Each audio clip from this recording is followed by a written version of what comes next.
आइए हम निर्देशांक ज्यामिति के एक्सरसाइज 7.1 के देखते हैं जी। 1 को देखते हैं। आइए यहाँ एक ग्राफ खींच लेते हैं।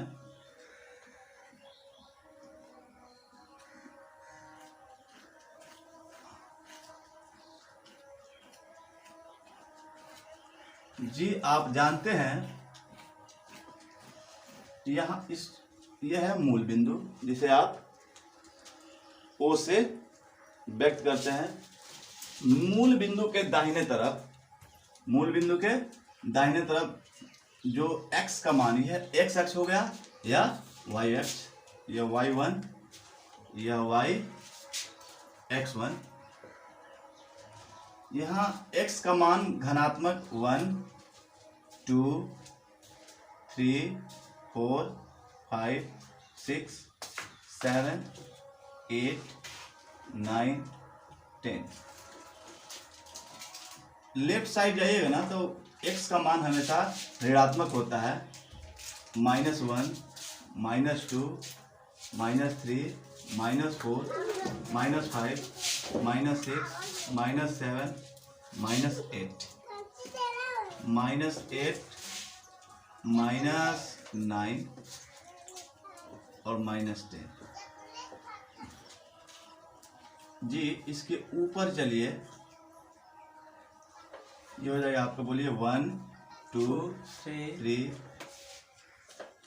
4 5 6 7 8 9।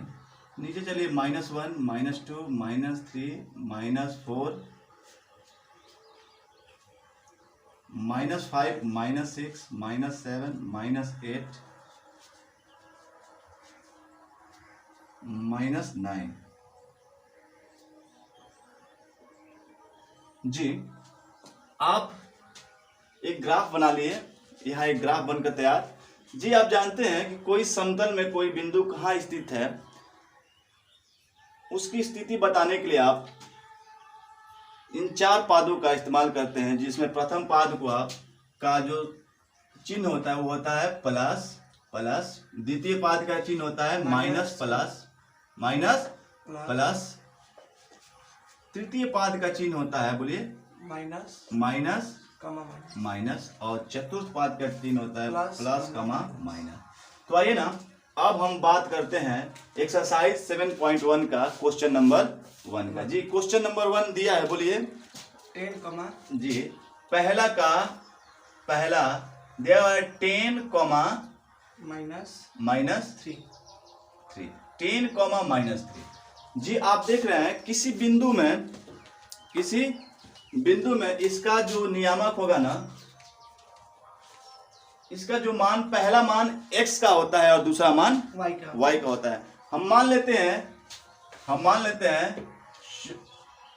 बिंदु A, इसको बिंदु A मान लेते हैं। बिंदु A का नियामक हो गया 10, -3। ठीक है। अब यह किस चतुर्थांश में स्थित है, इसको आइए आप जानते हैं कि कैसे किसी बिंदु को किस चतुर्थांश में स्थित है, स्थित करने की क्या प्रक्रिया है। देखिए ना, यहाँ आप जो देख रहे हैं x का मान क्या है, 10 है, +10, और y का मान -3। जी यहाँ देखिए ना, x अक्ष पर x का मान 10 दिया हुआ है यहाँ, तो यह बिंदु कहाँ स्थित होगी, यहाँ। और y का मान आप देख रहे हैं जो कि माइनस में है। जी y का मान माइनस में है। देखिए ना, y का मान माइनस कहाँ दिया हुआ है जी, -3 यहाँ है। चूंकि आप जानते हैं ये जो y है, मूल बिंदु को ऊपर मान धनात्मक और नीचे की तरफ मान ऋणात्मक होता है। तो देखिए ना, y का मान माइनस में जाएगा, -3। जी इसको लाकर, जी आपको पहले ही बता चुके हैं, यह जो A का नियामक है, उनके बिंदुओं का जो मान है वो प्लस माइनस है। देखिए ना, प्लस माइनस जो है वह किस चतुर्थांश का मान है, देखो ना, चतुर्थ पाद का। प्रथम पाद, द्वितीय पाद, तृतीय पाद और चतुर्थ पाद। यह जो बिंदु होगी किस पाद में स्थित होगी? चतुर्थ पाद में। तो देखिए ना, इसको लाकर dot dot dot dot dot dot dot से मिला देंगे। देखिए ना, यह चतुर्थ पाद में नहीं स्थित हो रही है। क्या जाएगा? एक नियामक बोलिए 10, -3। समझ ना? पहला मान किसका होता है? x का, x का, और दूसरा मान y y का। चलिए इसी प्रकार बोलिए क्वेश्चन नंबर 2। -4 मान लेते हैं b का नियामक -4, -6 -6। जी, आप देख रहे हैं इसमें पहला मान किसका होगा? x का, और दूसरा मान y का। यहाँ x का मान दिया हुआ है -4। मूल बिंदु के लेफ्ट साइड हम आते हैं। देखिए ना, यहाँ दिया हुआ है x का मान -4 और y का मान -4। नीचे की तरफ आएंगे, देखिए ना, यहाँ दिया हुआ है y का मान -4। अब इन दोनों बिंदुओं को लाकर मिला लेंगे। यहाँ जो मान होगा ना, वह किसका मान होगा बोलिए? b का। b का नियम होगा बोलिए -4, -6। जी, हमेशा पहले x का मान लिखते हैं, उसके बाद y का मान लिखते हैं। देखिए ना, जिस बिंदु का मान माइनस हो किस चतुर्थांश में स्थित होगी? तृतीय चतुर्थांश में। तृतीय चतुर्थांश में। समझ गए? तृतीय पाद में स्थित होगी। अब आइए बोलिए क्वेश्चन नंबर इसका 3। -8 मान लेते हैं कोई बिंदु C है, C का नियम है -8, 6 देखिए ना, आप जानते हैं कि यहाँ जो पहला मान है वो x का मान है। क्या है? x का मान है, और दूसरा मान y का है। देखिए ना, x का मान ऋणात्मक है। क्या है? ऋणात्मक है। तो -8 मूल बिंदु के लेफ्ट साइड आते हैं, तो यहाँ है -8, यह x का मान हो गया। और y का मान धनात्मक है। क्या है? y का मान धनात्मक है, +6 यहाँ है। समझे ना? इन दोनों को ले चलते हैं, सीधा मिला देते हैं एक दूसरे से। 6 के सामने ले जाकर मिला देंगे 6 को। जी देखिए ना, यहाँ जो बिंदुओं का मान है ना, पहला मान माइनस और दूसरा मान प्लस, यह किस पाद में स्थित होगा? द्वितीय पाद में, क्योंकि द्वितीय पाद का चिन्ह स्पष्ट दिया हुआ है, प्लस माइनस प्लस। x का मान माइनस और y का मान प्लस। तो यहाँ ये हो जाएगा जो बिंदु, सपोज कर लीजिए C का नियामक। C का नियम होगा जब बोलिए -8, 6। समझ गए ना? इस प्रकार क्वेश्चन नंबर इसका 4। क्वेश्चन नंबर 4 दिया है 3/2, मान लीजिए कि बिंदु कोई D है, 3/2, 5 बोलिए 5। 3/2, देखिए ना, 3/2, यहाँ जो x का मान है ना, वो 3/2 है, y का मान है बोलिए 5। अब इस समस्या का निदान करने के लिए हम 3/2 को दशमलव में बदल लेते हैं। क्या बदलते हैं? भिन्न में है, इस दशमलव में बदल लेते हैं। क्योंकि 2 से 3 में भाग दीजिएगा ना, 2 से 3 में भाग दीजिएगा, तो 2 एकम में 2, 3 में से 2 गया 1। अब देखिए ना, यहाँ दशमलव बैठा देंगे 0, 2 बचे 10, यानी 1.5। तो देखिए ना, यहाँ x का मान धनात्मक है, तो यहाँ 1 है, और 2 के बीचों बीच यहाँ हो जाएगा आपको 1.5। तो यहाँ जो बिंदु x का मान होगा वह 3/2 यहाँ स्थित होगा, और y का मान होगा वह 5। कहाँ स्थित है? यहाँ है स्थित 5। इसके सीधा ला दीजिए, डॉट डॉट से इसको मिला दीजिए, डॉट डॉट डॉट। इस प्रकार यह जो बिंदु D का नियामक हो जाएगा, बोलिए 3/2, 5। समझ गए ना? नंबर इसका 4। आप देख लिए 3/2, 5। अगर भिन्न में भी है तो इसे आप दशमलव में चेंज करके इसको स्थित कर सकते हैं। समझ गए ना? नंबर इसका 5 भी दिया हुआ है, 3,0 मान लेते हैं बिंदु E का नियामक 3,0। देखिए ना, यहाँ x का मान 3 है और y का मान 0 है। जी, यदि x का मान दिया हुआ है और y का मान 0 है, तो यह बिंदु x अक्ष पर स्थित होगी। कहाँ होगी?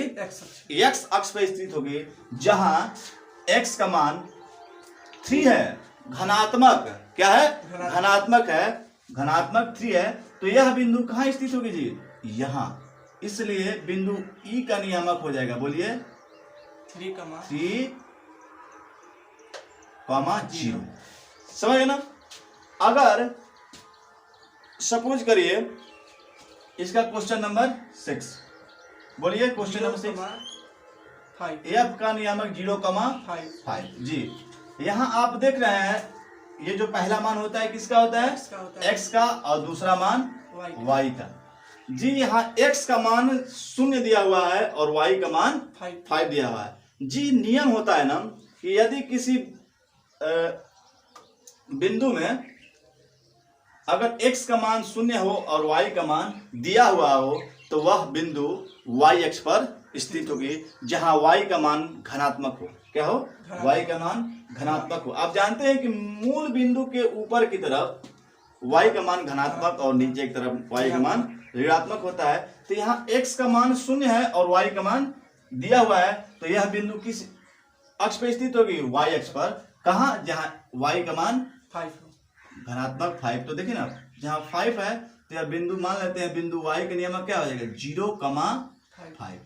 0,5 हमेशा लिखते समय x का नियामक पहले लिखते हैं और y का नियामक बाद लिखते हैं। तो यहाँ x = 0 y = 5। तो इस प्रकार यहाँ आपका 7.1 का पहला क्वेश्चन पूरा हो गया। आप इसको उतार लीजिए।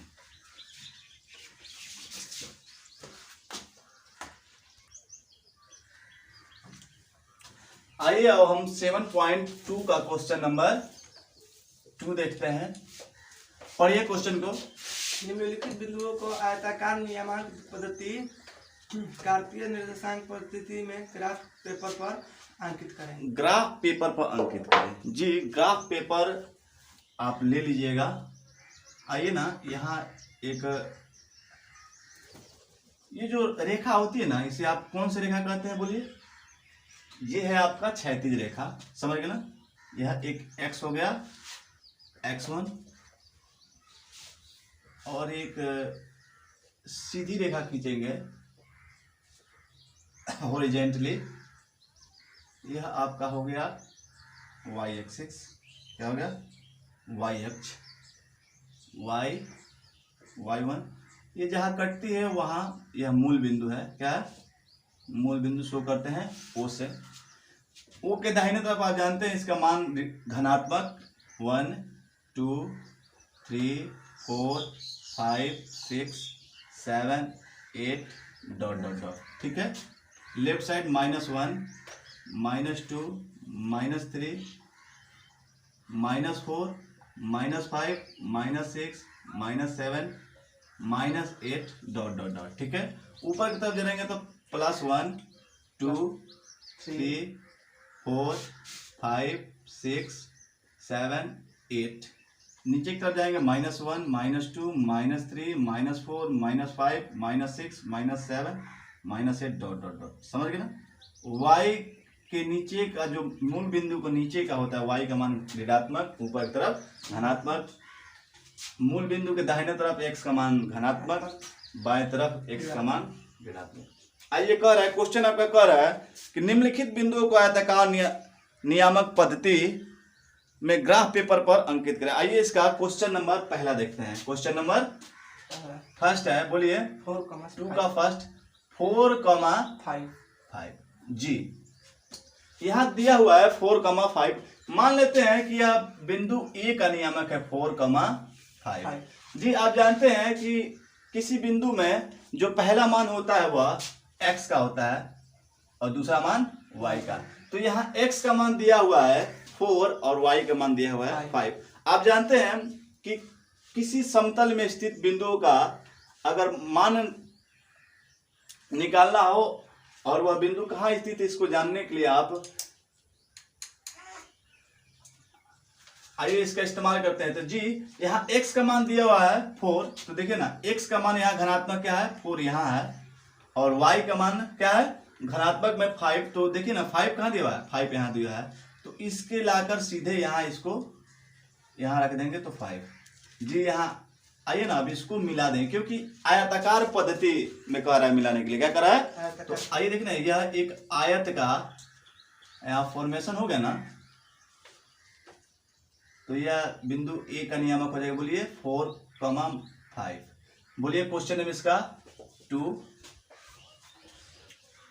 -2, मान लिया बी का नियामक -2, -7। ठीक है जी। यहाँ पहला मान x का, दूसरा मान y का। तो x का मान -2 है। मूल बिंदु को लेफ्ट साइड देखिए ना, यहाँ -2, तो यहाँ x का मान -2 और y का मान भी क्या है? -7। यह जो देखिए नीचे की तरफ आएगा, कहाँ आएगा? नीचे की तरफ।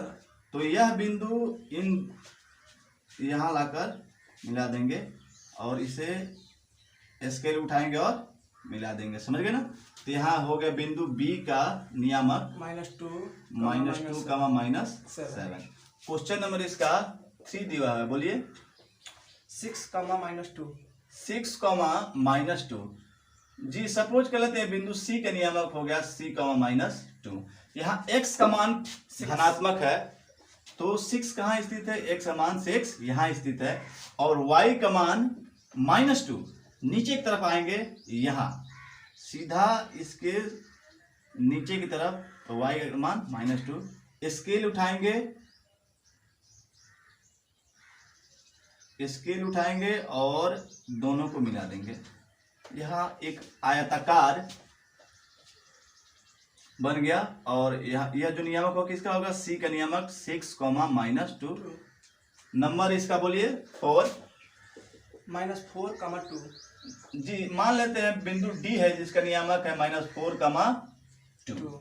जी यहाँ देख रहे हैं आप x का मान ऋणात्मक है, x का मान ऋणात्मक है और y का मान धनात्मक है। तो देखिए ना, x का मान -4 यहाँ है और y का मान +2 देखिए ना यहाँ है स्थित है। तो इसके सामने यहाँ यह बिंदु ला देंगे और इन दोनों को क्या करेंगे? मिला देंगे। तो यहाँ देख रहे हैं एक आयत का निर्माण हो जा रहा है ना जी। तो बिंदु D का मान क्या हो जाएगा? बोलिए -4, 2। क्वेश्चन नंबर इसका 5, 4, 0। मान लेते हैं बिंदु E का नियामक 4, 0। जी देखिए ना, यहाँ x का मान दिया हुआ है। आप जानते हैं कि पहला मान किसका होता है? x का और दूसरा मान y का। यहाँ x का मान दिया हुआ है 4 और y का मान 0। तो अगर x का मान दिया हुआ हो और y का मान 0 हो, तो यह बिंदु कहाँ स्थित होगी? x अक्ष पर, जहाँ x का मान +4 है। तो यहाँ x का मान +4 है ना जी। तो इसलिए इसका नियामक क्या हो जाएगा? बोलिए 4, 0। 4, 0। नंबर 5, 6 बोलिए 0, 3। 0,3। मान लेते हैं कि बिंदु F का नियामक 0,3। देखिए ना, यहाँ x पहला मान होता है x का, तो x का मान 0 है और y का मान दिया हुआ है। तो हमने बता रखा है कि जब अगर x का मान 0 हो और y का मान दिया हुआ, तो वह बिंदु कहाँ स्थित होगी? y अक्ष पर, जहाँ इसका मान धनात्मक 3 है। तो देखिए ना 3 यहाँ है ना जी। अतः यह बिंदु F का नियामक क्या हो जाएगा? 0, +3। और भी है इसमें समाप्त हुआ। इस प्रकार यह आपका एक्सरसाइज 7.1 का 2.1 2 3 4 5 6 समाप्त हुआ। आप इसे ग्राफ पेपर पर इसको बना सकते हैं। कैसे बनाएं आप समझ चुके हैं जी। इसका क्वेश्चन नंबर 3 भी दिया हुआ है, उसे देख लेते हैं। क्वेश्चन नंबर 3 पढ़िए। क्वेश्चन नंबर 3 को कह रहा है बिंदु जिसका y नियामक -5 है को स्थित कहाँ है। यह कह रहा है कि बिंदु जिसका, यहाँ एक बिंदु दिया हुआ है, क्या दिया? सपोज सॉल्यूशन, सपोज कर लेते हैं कोई बिंदु A है जिसका नियामक y नियामक क्या दिया हुआ है? y नियामक। मानिए ना यहाँ x, y, ठीक है। या a इज इक्वल टू, बोलिए y x, y का मान दिया हुआ है ना? हाँ। बोलिए 5, -5। जी। यहाँ x का मान नहीं दिया हुआ है और y का मान दिया हुआ है ना, तो हमने बता रखा है कि यदि किसी बिंदु में अगर x का मान न दिया गया हो और y का मान दिया गया हो तो वह बिंदु कहाँ स्थित होगी? y अक्ष पर। कहाँ? जहाँ y का मान धनात्मक होगा। तो आइए ना देख लेते हैं, एक ग्राफ खींच लेंगे। यह आपका x1, ये हो गया आपका y, ये हो गया y1।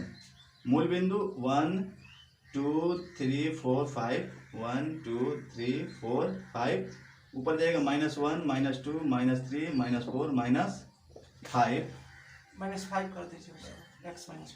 ये हो गया 1 2 3 4 5 हो गया। नीचे की तरफ आएगा -1 -2 -3 डॉट डॉट, ये हो जाएगा -1 -2 -3 -4 डॉट डॉट। समझ गए ना? यहाँ x का मान 0 है और y का मान -5 है, +5 दिया हुआ है, +5। अतः यह बिंदु कहाँ स्थित होगी? यहाँ स्थित होगी। अतः बिंदु ए का नियामक हो जाएगा, बोलिए x, 5।